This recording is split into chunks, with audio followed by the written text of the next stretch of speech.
Teen dating violence can happen to anyone. Most of the time, it hides in plain sight. We spoke with counselors, law enforcement, and mental health professionals to understand what dating violence looks like, how to recognize the signs, and where to find help. According to Futures Without Violence, 1 in 5 girls and 1 in 10 boys experience dating violence before graduation. It often begins with emotional control and grows over time. Dating violence is not always physical. It can be emotional, verbal, sexual, or digital, including jealousy, threats, or isolation from friends.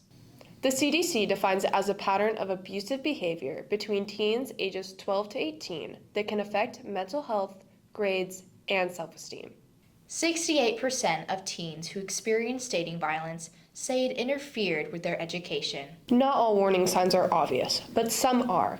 The following is a list of several signs you should take seriously and be aware of when evaluating your own or a friend's situation. Using insults, intimidation, or humiliation, extreme jealousy, insecurity, or controlling behavior, isolation from friends and family, unwanted sexual contact of any kind, an explosive temper or unusual moodiness. Constantly monitoring social media activities or location, invasions of privacy showing up unannounced, leaving unwanted items, gifts, or flowers, abusing alcohol or drugs, threatening or causing physical violence, scratches, or bruises. Here's Ms. Ruhi with more signs to look for when spotting abusive tendencies in a partner.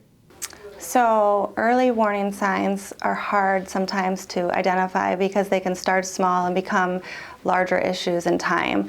So for example, students that are in relationships may experience situations where one of the partners is becoming really controlling by checking the other person's phone a lot, by wondering where they are all the time, by asking lots of questions and monitoring who they're with. So little warning signs can happen, and then they become bigger problems when they start interfering with the overall relationship. It's always good to ask yourself, am I liking the person I am when I'm with this person? And if the answer is no, then you may want to assess to see if you have bigger issues that you need to address. Every relationship has arguments, and there's healthy arguments, and then there's unhealthy ways to handle arguments. Manipulation is when one of the people in the relationship twist things around to make you feel like it's all your fault, and you feel guilty, and you're feeling wrong, and you feel disrespected. But in a healthy relationship, you can agree, disagree without arguing, and you guys can come up with good solutions and work problems out. But manipulation can be really toxic to a relationship. So it's definitely hard to leave a relationship because of a lot of various reasons. Sometimes you feel safe with that person even though you might not be safe. Sometimes you feel like that's what you should do. Social media tends to make it normal to be in unhealthy relationships. Sometimes people are scared to be alone and they don't want to be by themselves, so they just stay, and they're scared of change.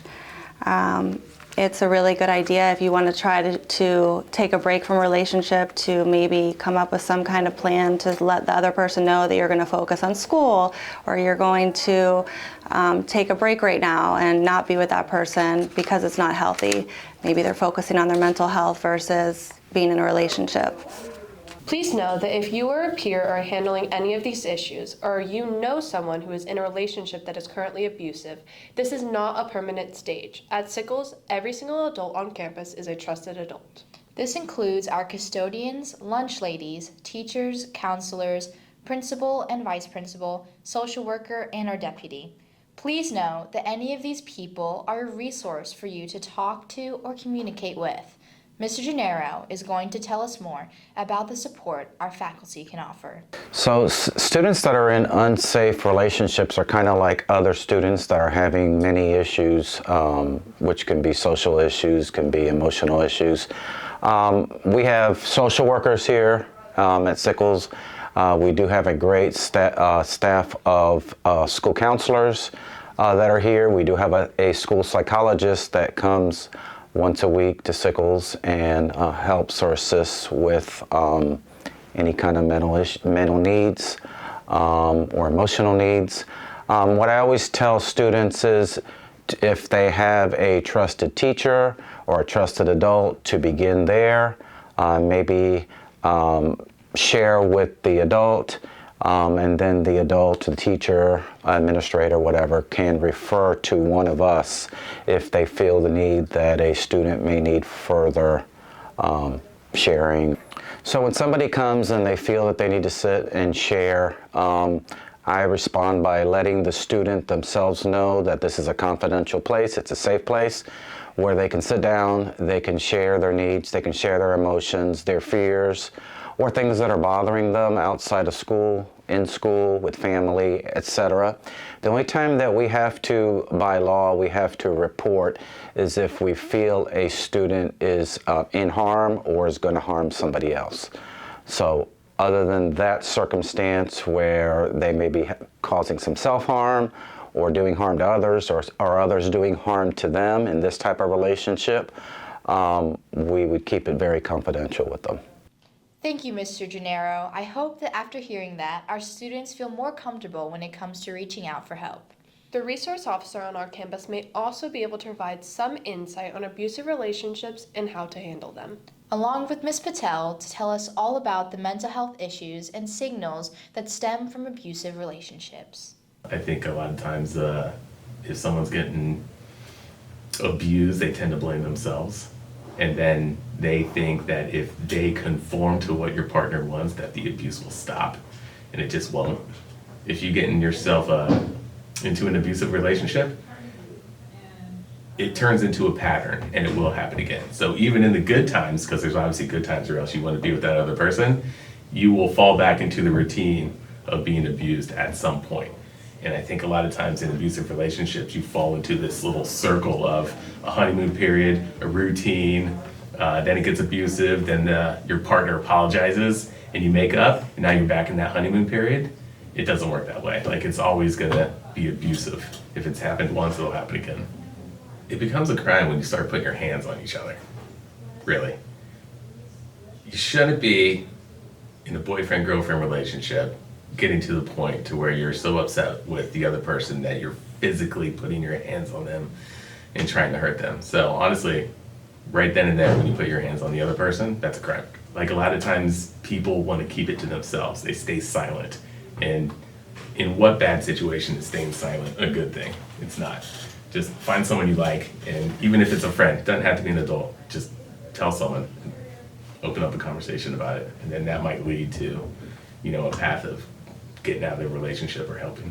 What's good about school is you have a lot of different adults and a lot of different roles here. So there's plenty of people who are willing to help and want to listen. So my advice would be, find the one you have the best relationship with, whether it's a custodian or your AP or a social worker or your teacher, and tell somebody. I feel like the biggest thing that I see when people are in unhealthy relationships is they become really insecure, maybe about themselves, about who they are as a person. I think that it also just induces a lot of anxiety about themselves, their relationship, the other person, who they're friends with, that just so many aspects. So some emotional signs that a student might be struggling within their relationship is maybe they're isolating, that's a big one, and they're only spending time with their significant other. I think even when you're in a relationship, it's important to have friends and people outside of your relationship to spend time with. And so if you notice that a friend is isolating and not really hanging out with others, that could be kind of a warning sign. They could also just feel like they don't have any friends or nobody else wants to hang out with them. I would also say, again, that anxiety, it comes out in forms of just questions about oh, do you guys actually like hanging out with me, or is this okay? There's just a lot of anxiety when you're in a relationship where you don't feel secure or safe. The biggest thing that anybody can ever do is to be a listening ear. And I think everybody, when they're with a friend or coworker, family member, and they feel like they're in an unhealthy relationship, they want to give their advice. They want to be like, get out of it right now. It's not good for you.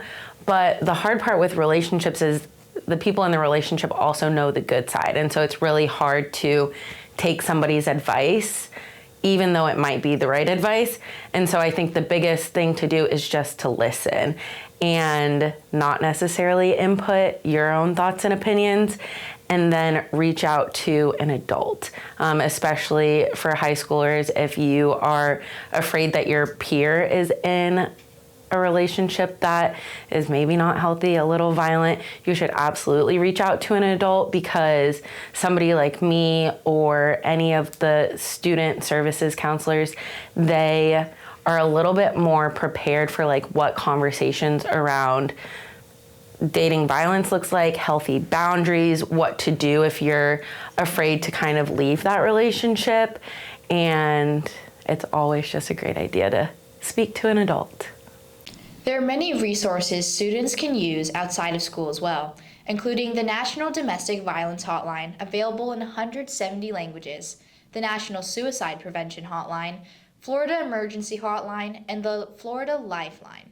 Whether it is just warning signs or full symptoms of abuse, do not wait. Contact a trusted adult on our campus or take another means to remove yourself from this relationship. Every second that you wait to report your own or a peer's abusive relationship can make things worse. End the cycle where it stands right now. Protect yourself and your friends from harm. That should always be in your priority. Dating violence can happen to anyone, but awareness can stop it. If something feels wrong, trust your instincts and reach out. Because love should never hurt. For Sickles TV, I'm Vanessa Prom. And I'm Katelyn Bryant. Remember, love should never make you feel afraid.